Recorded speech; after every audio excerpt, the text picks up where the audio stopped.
Let's get physical. It's Jordan here, back again with this week's update and all the physical releases coming to the Switch. We're in the first week of September. It's back to school. Well, for me at least. August 31st until September the 4th. Retail, low print, and imports, plus our community spotlight where you show off your pickups and potentially win a physical Switch game. Are you ready?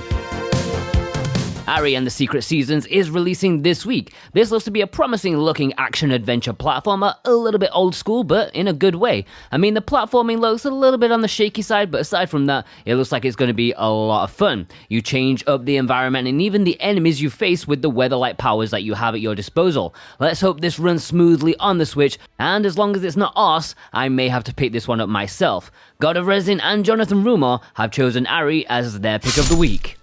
Hode, the co-op aimed puzzle game, is quite a lovely little thing. It's one of the few games that I've actually managed to rope my wife into playing with me, and aside from the endless frustration at playing as though she has her arms the wrong way around, we had a lot of fun deciphering the occasional fiendish room puzzle that's found in here.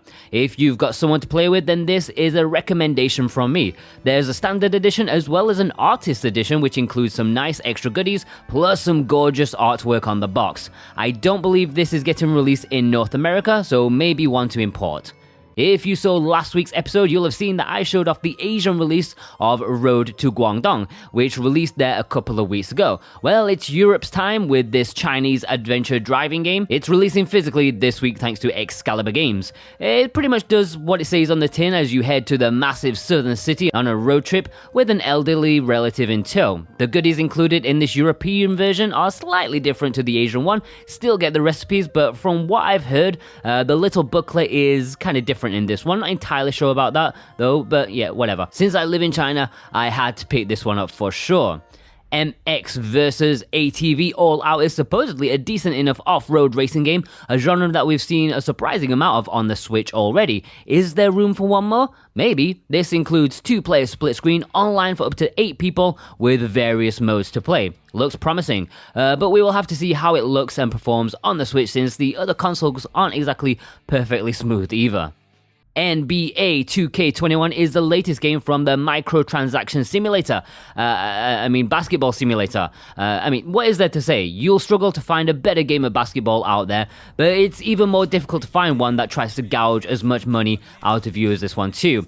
They're also milking every single dime from the death of Kobe Bryant, with the legend being honored as the cover star of their most expensive premium deluxe edition. It has absolutely nothing to do with him in terms of content, was probably cobbled together within a day of his passing, but got to honor him, right? Yes, totally honor his legacy with digital currency guff. Also, a download is required to play. Disgraceful. In Europe, Numbskull Games are releasing Ministry of Broadcast this week. I know I've mentioned this game like ages ago, but that was during a bad time when, release dates were completely shot to bits by COVID. Fun times. Anyways, this is a special edition that comes with a numbered box, some postcards, and a badge set. As far as I'm aware, this does not come with the steelbook like the North American version, which is releasing in October. And Ministry is Brent McLean's pick of the week. Alright, let's jump into the low print releases. Strictly Limited's latest announcement will make gamers of a certain age smile. Turrican is back. Yes, the classic run and gun series is getting 2 separate releases just to bleed you dry rather than in one package. Anthology 1 has Turrican 1, 2, Super Turrican for the SNES, a director's cut of that version, plus Mega Turrican Score Attack from the Mega Drive version. Anthology 2 contains Turrican 3, Mega Turrican, plus its director's cut, Super Turrican 2, and Super Turrican 1 Score Attack. So yeah, they're not all unique games, it's more like 6 truly unique stuff. These are open pre-orders. You can also buy a collector's edition which contains both boxes together with some extra goodies, or you can get a super expensive ultra collector's duper whooper expensive stuff, which contains so much stuff that I can't be bothered to list them. It is also limited to 999 units and is probably going to be sold out by the time you see this. Sorry about that. Super Rare Games announced their latest release. It is Dandara Trials of Fear Edition. This is a 2D Metroidvania, pretty good one at that. There are 4,000 units of the Standard Edition and 1,000 units of a very nice looking Collector's Edition. I know a lot of people have been highly anticipating this one, and we did review it back in the day when it released, so check that one out for more info. Orders begin September 3rd. Gannicus and Dane Wilkinson's Pick of the Week. First Press Games have announced their latest release, number 7, I believe. They've been blowing hot and cold with their releases, but how do you take things to the next level? Well, you make your next release a shoot 'em up starring a flying cat. Bingo! Yes, the weirdly wonderful Neko Navy. Now, I have no idea what's going on here, but the trailer sold me for sure. Like all of their standard editions, you get a nice manual, a quick instruction card, and a lovely looking coin, and the best thing, the elegant looking slipcase. They also have a collector's edition, well, 3 of them, but they're basically the same thing. They have a soundtrack CD, poster, file, and plushie. It is a plushie that separates the different collector's editions. Anyways, you can order this one right now. Regions of Ruin is a distribution title from Limited Run Games on behalf of Yandu Soft. Not sure why, since Yandu already have 2 publishing arms themselves already, but perhaps this gives them a bigger reach in North America. Regions of Ruin is a side-scrolling RPG with town building, kind of like the Kingdom games, but with a bit more action in them. Could be a decent one. Pre-orders go live on the 1st of September. Alright, let's jump into the imports this week. Just remember that if anything takes your fancy and you like to import them for yourself, then there are import links below in the description and the pinned comment. It helps support us massively if you use those links. Honestly, it helps us so much. Plus, in return, if you use our links, you can get a very nice 5% off your order if you use the coupon code SwitchWatchTV while checking out. That's all one word, SwitchWatchTV, while checking out for 5% off your order. Now, here is a familiar face, the Coma Double Cut, a 2-game pack of some survival horror games released physically in Japan a few weeks ago. Indeed, we've seen some of you pick it up already in the community spotlight. Well, Asia is hot on its trails with their physical version too.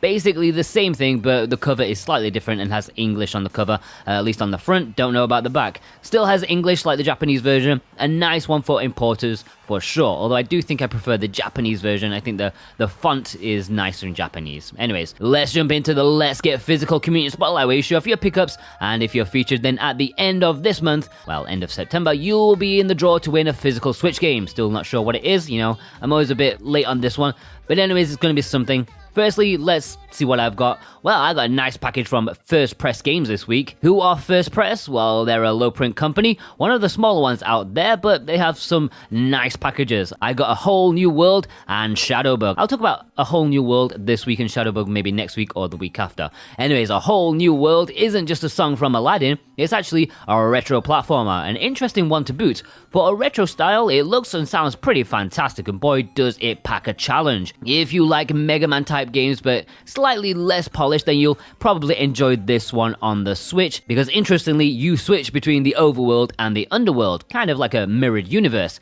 In this package from First Press, you get a nice classy sleeve that goes side by side with their other releases to form a nice picture. You also get a very nice solid coin that comes with a case, which due to me being an absolute bumbling Egypt, I instantly dropped, but the protection worked and my coins are perfectly lovely.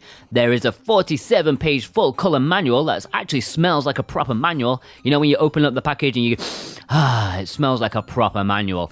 It has a reversible cover and a little card. It is a very nice package, and this is only the standard edition. There's also a collector's edition in there too. Now, here's the interesting thing.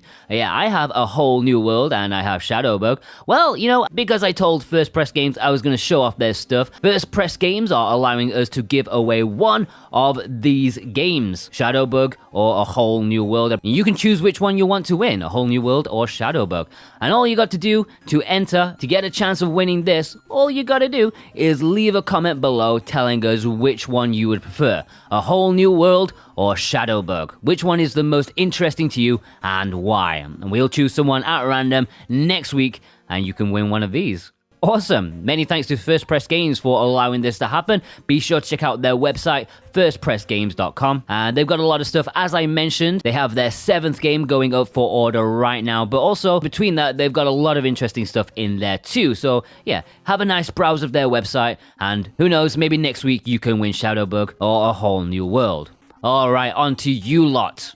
We're starting off with eRockZ, who was gracious enough to use our Play Asia links and code to buy some of these lovely looking imports. Samurai Showdown artwork is just pure class, plus the Coma Double Cut, which actually came with the soundtrack CD.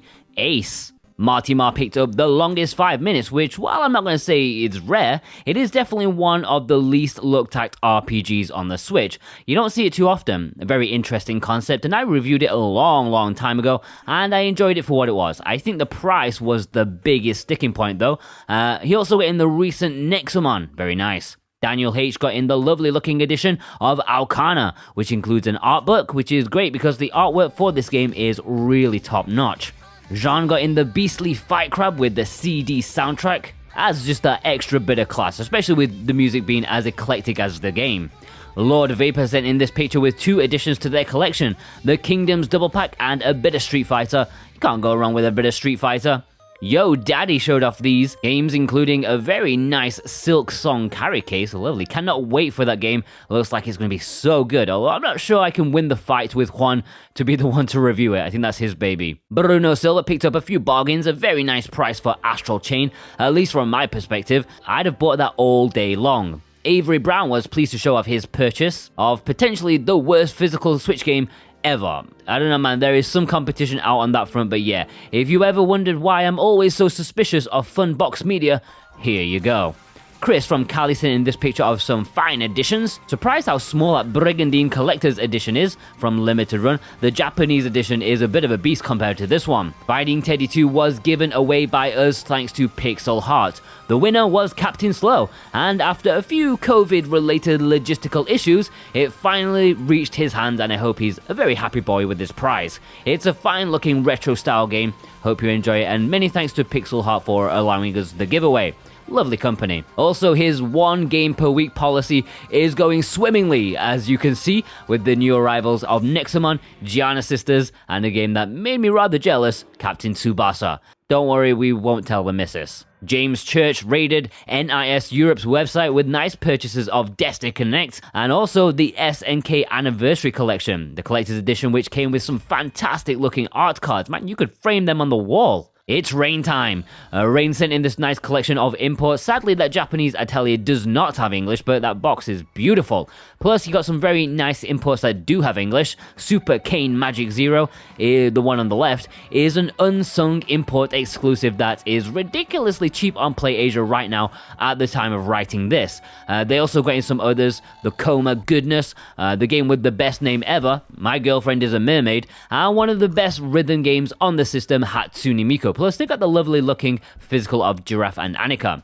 Roran got in these 2 Odd World games. Love that collector's edition. The color scheme for Munch is just brilliant. So retro, reminds me of like drumstick lollies. Anybody remember those? Anyway, usually the spines should go together to form a picture, but because there's a slight difference between ESRB and the PEGI releases, they don't quite connect. Not the end of the world though, considering, you know, the price difference. Jonathan got in a nice haul recently, a bit of Limited Run, a bit of imports, and Helmet. I mean, chuffing hell, guys. If I didn't know any better, with the ratio that this game turns up in this series, I'd have thought it sold like 13 million copies or something. I've seen this more than Animal Crossing. Kozai had laid out this epic looking picture, show off some real belters, contemplating the 100 hours needed to finish Dragon Quest straight after putting 100 hours into Xenoblade, and I'm here like chuckling at the thought of those 100 hours needed for that Grisaya trilogy. Park Ranger just got epic with Fight Crab, baby. Oh yeah, definitely a talking point in the collection. Sure, you can have like your Gris Limited Edition or your Hollow Knight Collector's Edition, but why would you talk about those when you've got goddamn Fight Crab? Annie Mae sent in this photo of some fantastic looking games. Thank you for using our links on Ninjala. Very much appreciated. Kala Cross Malice Unlimited also has some fantastic artwork for the Collector's Edition. Great stuff. Yandere-kun picked up the exceptionally cool looking Guilty Gear Anniversary Pack, which is still not out in North America yet. Maybe you guys want to import it from Europe or Asia. Spawn 7 showed off a physical that I keep my eyes on quite a lot. The Child of Light Valiant Hearts Double Pack. It's great value. Big thumbs up to Ike, who picked up the fantastic Shmup collection. This is the European artwork, very nice. Samuel Robinson showed off this nice comfy looking cat. Oh, it also showed off Cat Quest Porcelain Pack. Mainly Joe raided NICE America's Warehouse 2, but also picked up Dead or School, which originally released in Japan, then much later in Europe, but passed up on North America, so you guys will need to import this one. It is a very rough, but kind of a hidden gem. Rich Bergen got in a massive haul this week. Some House Flipper in there. Captain Tsubasa, baby. Well on the way to #1 in the charts around the world. maybe. Also, purple Joy-Cons. Why did nobody tell me there were purple Joy-Cons? Geodude gets a big pat on the back for the glorious Fight Crab being added to their collection. No Face got in 3 games this week, including Immortal Realms, a game that I was only like 80% convinced was releasing last week for various reasons. Glad I wasn't mistaken. Boombox also had 3 games in. Alright guys, look, I'm going to give Funbox Media a call tomorrow. I need some like royalties on Helmet, right? I think Helmet is like the new gigantic army in these parts. YZ or Easy, I don't know. Well, I mentioned the collector's edition of Brigandine earlier from Japan. Well, here it is, the beastly version of it. Oh yes. Plus that Japanese version of Dragon's Dogma is actually a very obscure collector's edition that includes a soundtrack. There's only like 4 songs on it or something, I don't know. But still, it's not a physical collector's edition that you see at all in these parts. I think it's well worth an import, especially if you're in Europe where this game was not released physically at all. Mad Bad showed off these editions, including Eternal Blade 2, the ESRB version, which when I showed mine off one time, people said it was actually really expensive or something. Maybe a rare one in the US, I don't know. Mansfield Bear had a big week, grabbing some older titles, including Bomber Crew, which is not one seen often, especially in the library of merged games. Not one of their more popular ones. Our executive producer Gannicus picked up Nexamon. I'm sure many of you are still excited about this one despite our review. Also, many thanks for using our Amazon links, bud. Executive producer Dane Wilkinson picked up my second favorite Final Fantasy of all time, Final Fantasy X, and its weird-ass sequel. So many warm memories about this game, like it really was an important part of my formative years. Chris Hepburn got in a physical that I really want, if only I could get an English version. Digimon Cyber Sleuth Complete Edition. Fantastic. Our executive producer God of Resin picked up some very eclectic games. Not seen Zombieland too often. I didn't think it would be any good, but I'd be interested to hear some thoughts from those that have played it.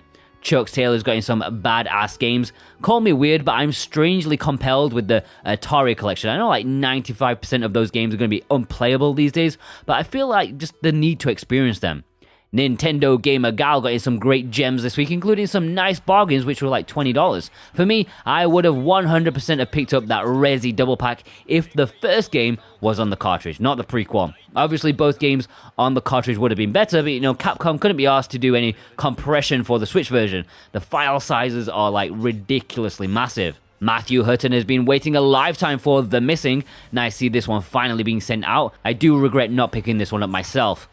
Dark King Cooper's limited run delivery just got ninjaed, it looks like. Anyways, happy to see Captain Tsubasa there. I'm actually rather surprised it got a North American release. I mean, it's football. You guys don't like football. At least not the proper one.